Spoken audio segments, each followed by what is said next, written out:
Hi friends అందరికి. ఇగో నేనైతే పిల్లల కోసం అరటిపండు తీసుకొచ్చిన అనమాట. ఇద్దా మమ్మీ,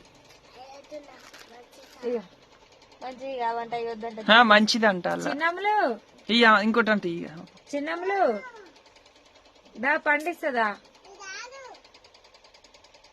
తీసుకోవే నువ్వు తింటావానే. ఇగో ఈ వీడియోలో కనిపించట్లేరు వీళ్ళందరూ, కానీ ఎన్ని పండ్లు అయిపోయినాయి చూడుర్రి.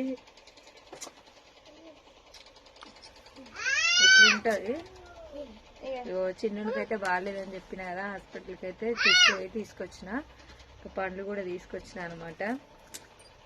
ఇంకా పిల్లలందరికీ పంచుతున్నా. అరటి పండ్లు అంటే ఎంతోమందికి ఇష్టం, కామెంట్ చేయండి. నాకు పండ్లల్లో నాకు ఈ అరటి పండ్లు జామకాయలు అంటే చాలా ఇష్టం.